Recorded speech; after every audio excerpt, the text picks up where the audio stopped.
The disc landed and a hatch opened, and inside were, quote, 3 dark-skinned aliens, each about 5 feet tall and weighing about 125 pounds. They appeared to be between 25 and 30 years old and were dressed in dark blue or black knit uniforms with turtleneck tops and helmet-like caps. They were clean shaven, Simonton said. They're And, not barbarians. and quote, Italian looking. That clears it right up. Italian looking aliens. So now, from now on, the aliens are going to sound like they're in a bad mafia movie.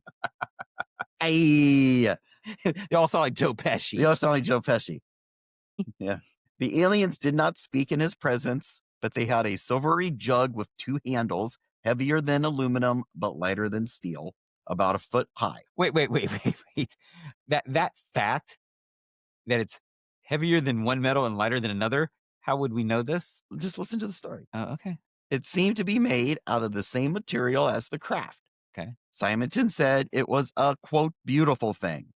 A thermos jug-like bottle, quite unlike any jug I have ever seen on Earth. So people travel here from another planet, and we spend their whole time criticizing their marveling at their drink. Did you get that? Not Yetis. What was the one a couple of years ago? Like people were like the Stanley Cups? Yeah, the Stanley Cups, right? They're too heavy to do anything practical with. Right. Yeah. Yeah. Okay. So through ESP or, quote, something. That's the best term, but that is realistic. I don't know, ESP or something. I don't know. I'm a chicken farmer. I'm a chicken farmer who plays Santa. I don't know. Somehow Simonton got the idea that the aliens wanted water, so he left the visitors, filled the jug with from the water pump in his basement, and that's how he knows how heavy it is. Yeah. Okay. Then returned to the craft and gave the jug retract my sarcasm. So I'm sorry, I talked right through that. So I retracted my sarcasm, and he filled up their jug. And he gave it back to them. Okay.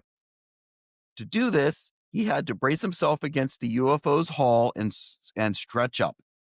From the subsequent Air Force report, quote, looking into the saucer, he saw a man cooking on some kind of flameless cooking appliance. So they have induction ovens. The alien was preparing pancakes. Those are my boys. That's the kind of alien I want. It is time for brunch. What did you say, about 11? Yeah, I think it's about 11 there, yeah. The interior of the UFO was dull black, even with 3 extremely beautiful instrument panels, and had the appearance of wrought iron. The contrast between the dark interior and the shiny exterior so fascinated Simonton that he later said that he, quote, would love to have a room painted in the same way. It later inspired Joanna Gaines to create the modern farmhouse look. It was shiplap. Shiplap. In return for the water, one of the aliens, the only one with narrow red trim on his doesn't this sound like what's his name from Mario Brothers? It does. Luigi? It does. Italian guy, red trim. Did he have a little cap? Little cap, yeah. The only one with narrow red trim on his trousers presented Simonton with 3 of the pancakes, hot from the griddle. As he did so, the alien touched his own forehead, apparently a salute, and thanks to Simonton for his help. Simonton saluted back. Each of the pancakes was roughly 3 inches, so they're kind of like silver dollar pancakes. I hate silver dollar pancakes. Just gotta toss that out there. Make me a pancake. Make me a pancake, man. In diameter and perforated with small holes. Maybe they cook better. Like White Castles. The head alien then connected a line or belt to a hook on his clothing, and the hatch closed.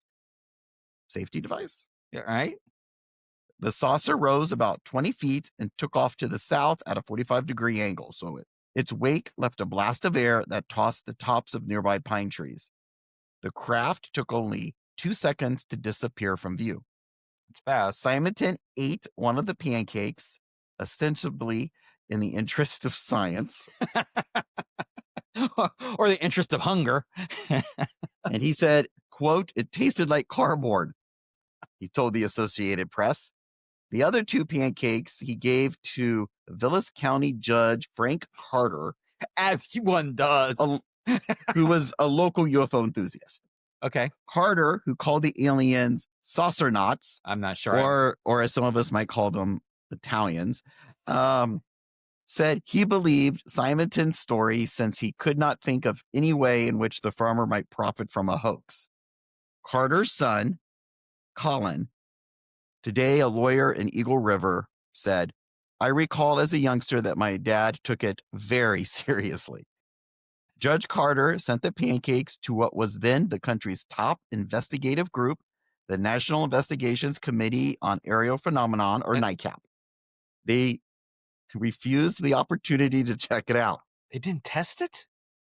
They put a damper on Judge Carter's plans. He wanted to hold a seminar on the incident.